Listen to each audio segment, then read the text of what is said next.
Hello my dear lovely students. So start करते हैं हमारा फोर्थ पोइम। नाम है जिसका speak up, written by poet Faiz Ahmad Faiz. इसके बारे में थोड़ा इंट्रोडक्शन आपको बताती हूँ। ये पोइम पोइट ने तब लिखी थी, या ये उस टाइम की पोइम है जब हमारा देश जो है वो आज़ादी की लड़ाई अपनी लड़ रहा था। उस टाइम पर ये पोइम जो है वो लिखी गई है। और ये पोइम लिखी थी ऑब्वियसली उस टाइम पर हम लोगों को जागरूक कर रहे थे फॉर ताकि ब्रिटिशर्स के अगेंस्ट हम लोग खड़े हों एकजुट होकर, ताकि हम ब्रिटिशर्स को अपने देश से जो है वो उनका जो रूल है उसको ख़त्म कर सकें। सो स्टार्ट करते हैं इसके textbook question. Question number first, why does the poet provoke the reader to speak up. बेटा प्रोवोक होता है जागरूक करना। रीडर पोइट जो है वो क्यों प्रोवोक कर रहा है रीडर को to speak up. The poet provoke the reader to speak up, यहाँ तक आपका क्वेश्चन से आ गया। To speak up with courage against the cruel British rule. To speak up मतलब कि अपनी आवाज़ उठाएं against the British rule. Against होता है खिलाफ, करेज होता है पूरा बहादुरी से, क्रूएल होता है निर्दयी, ताकि जो लोग हैं वो खड़े हो सकें पूरे करेज के साथ। किसके खिलाफ? ब्रिटिश रूल के खिलाफ। Coming to our question number second, the poet addresses the reader to come up with the truth. How does he do so. The poet जो है वो, ये मैंने आपको बताया, ये पोएम जो है वो किसको एड्रेस करी गई है? ये एड्रेस करी है हमारी जनता को। रीडर्स कौन है यहाँ पे? जनता, आम जनता। The poet addresses the reader to come up with the truth, यहाँ तक आपका आ गया क्वेश्चन से।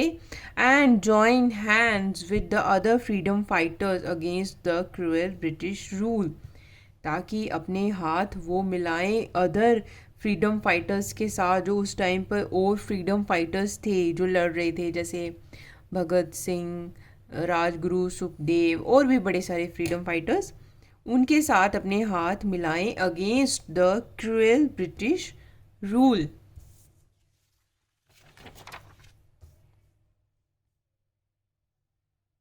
Now coming to question number third, how will the chains break. ये जो जंजीरें हैं ये कैसे टूटेंगी? Answer, the chains will break if we refuse to live in them and work with unity against them.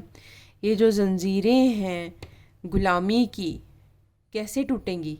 अगर हम उनमें रहने के लिए मना कर दें, रेफ्यूज़ मना कर दें, and work with unity against them, और एकजुट होकर उन गुलामी की जंजीरों को अगर तोड़ा जाए तो वो टूट सकती हैं।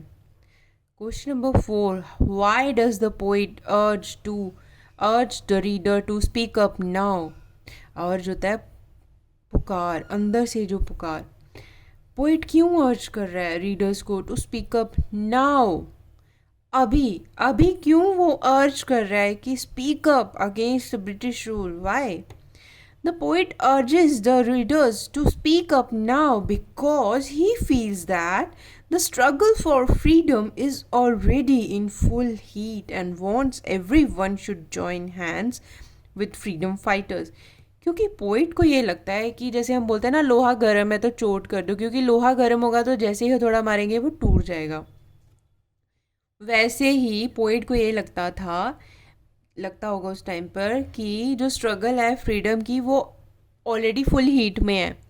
मतलब ऑलरेडी हम ब्रिटिशर्स के ख़िलाफ़ बहुत सारा कुछ कर रहे हैं, वो उसके उनके अगेंस्ट में जैसे कुछ भी कर रहे थे, जैसे हम रिवोल्ट कर रहे थे, या वो जो, तो वो हम जो है अब बहुत सारा हो सके और हो रहा है। और ब्रिटिशर्स जो हैं इस टाइम पर वो हो सकता है कि इस टाइम पे वो मेंटली वीक हों, और हम थोड़ा सा अगर और एफर्ट लगाएं तो हम जो अपना जो एम है जो कि हमारी आज़ादी है उसे हम अचीव कर सकते हैं।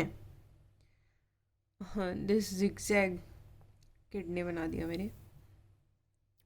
Now coming to question number 5, do you think speak up is an effort of the poem to give voice to the voiceless? How?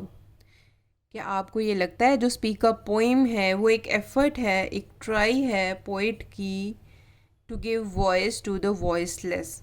अभी वो वॉइसलेस कैसे हैं, क्योंकि अभी उनके अंदर जोश नहीं है, आम जनता के अंदर जोश नहीं है, इसलिए उसको वॉइसलेस बोला गया। वॉइस होता है आवाज़, टू गिव वॉइस, आवाज़ दी उसने जो वॉइसलेस थे।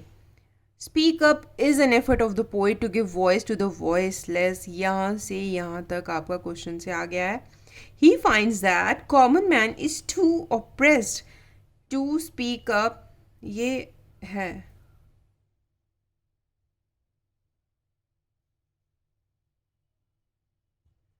ये मेरे किड ने कर दिया। Speak up is an effort of the poet to give voice to the voiceless. यहाँ तक आ गया आपका क्वेश्चन से। He finds that the common man, जो आम आदमी है, इज़ टू ऑप्रेस्ड, ऑप्रेस्ड होता है, ऑप्रेशन होता है दबाव, ऑप्रेस्ड मतलब बहुत ज़्यादा दबा हुआ है, to speak up, and to speak up मतलब वो अब अपनी आवाज़ उठाने के काबिल वो नहीं रह गया है, क्योंकि ब्रिटिश रूल ने इतना ज़्यादा दबा दिया है आम इंसान को। And wants these people to hear the voice of the soul and speak up, और पोइट चाहता है कि ये जो लोग हैं ये अपने अंदर की आवाज़ सुने, to hear the voice of the inner of the soul, अपनी आत्मा की आवाज़ सुने, एंड स्पीक अप, और ब्रिटिश रूल के खिलाफ लड़ाई में साथ दें। Now coming to question number 6। Question number 6 क्या है?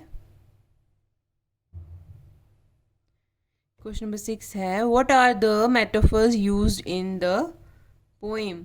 बेटा मेटाफर्स क्या होते हैं? मेटाफर्स होते हैं कि कोई चीज़ को हम इमेजिनेशन देते हैं अपनी, उसको डिस्क्राइब करने के लिए। तो कौन कौन से मेटाफर्स हैं इस पोएम में यूज़ किए हैं जो पोएट ने?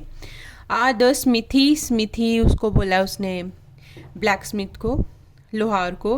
Oven, the flames, the padlocks and the fetters.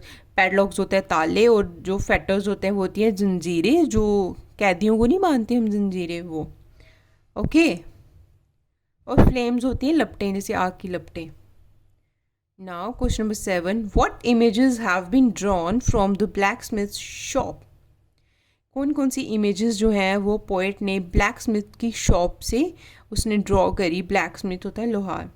In a blacksmith shop fierce flames rise from a hot oven which melts old useless things। Black Smith की shop पर क्या हो रहा है? fierce flames, आग की लपटें निकल रही हैं, from a hot oven, जो उसकी क्या बोलते हैं उसको, भट्ठी बोलते, क्या बोलते हैं उसको, उसमें से जो है आग की लपटें निकल रही हैं। फेयर्स होता है ऐसे अंगारों भरी, गुस्से में। फेयर्स होता है एकदम, जैसे बोलते हैं ना कि he is in very fierce mood, मतलब वो अभी बहुत गुस्से में है। तो गुस्से भरी आग की लपटें हॉट ओवन से निकल रही थी, विच मेल्ट्स ओल्ड यूजलेस थिंग्स, जो पुरानी यूजलेस, जो बिना काम की चीज़ें उनको मेल्ट करती है। Here in this poem the blacksmith shop stands for the situation the freedom fighters have created. अब पोइट ने ये इमेजिनेशन अपनी लगाई कि जैसे ब्लैक स्मिथ की शॉप में हो रहा है, वैसे ही अभी सिचुएशन जो है हमारी कंट्री में फ्रीडम फाइटर्स ने क्रिएट कर दी हुई है, कि हॉट ओवन जैसी कंडीशन जो आम लोगों में उसने फ्रीडम फाइटर्स ने काफ़ी गुस्सा जो है वो भर दिया है ब्रिटिश रूल के खिलाफ। The hot oven and flame stand for their boiling courage, और जो हॉट ओवन है और जो उसमें से निकल रही हैं लपटें आग की, वो किसके लिए उसने इमेजिन, उसको किसके साथ कंपेयर किया उसने? फॉर देयर बॉइलिंग करेज, उनको जो गुस्सा जोश उसके साथ। And old metal chains are the symbols of slavery, और जो ओल्ड मेटल चेन्स हैं, जो मेटल की कोई भी चेन्स वगैरह जंजीरें, वो उसको किसने सिंबल बनाया, उसका किसके साथ इमेजिन किया उसको? स्लेवरी। स्लेवरी क्या होता है? गुलामी। Coming to next question, question number 8, Why does the poet call upon his countrymen to speak up? Poet क्यों पुकार रहा है अपने कंट्रीमैन, अपने देश के लोगों को, to speak up? The poet call upon his countryman to speak up, यहाँ से यहाँ तक क्वेश्चन से आ रहा है। Because the struggle for freedom is already in full heat, क्योंकि जो स्ट्रगल है, जो लड़ाई है फ्रीडम के लिए, आज़ादी के लिए, is already in full heat, वो ऑलरेडी पूरे जोश में है, पूरी आग पकड़ चुकी है वो लड़ाई। ही wants them to speak up and stand against the cruel British rule. और पोइट चाहता है कि लोग अब खड़े हों, अब वो ब्रिटिश रूल के अगेंस्ट एकजुट होकर फ्रीडम फाइटर्स के साथ खड़े हो जाएं. So that's it my dear students. ये हमने इस पोइम के टेक्स्ट बुक क्वेश्चन जो हैं आज कंप्लीट कर लिए. और hope you all are fit and fine and healthy at your home. तो अच्छे से पढ़िए बेटा.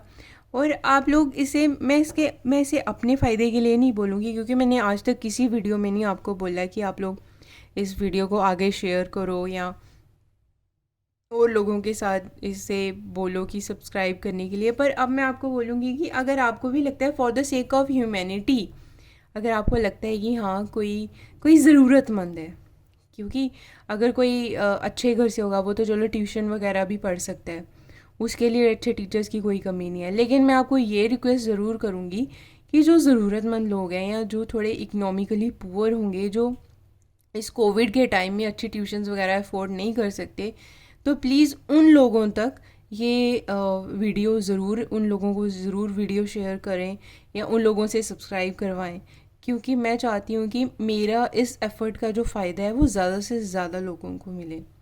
सो थैंक यू स्टूडेंट्स, और अच्छे से पढ़िए, हेल्दी रहिए. Okay, bye.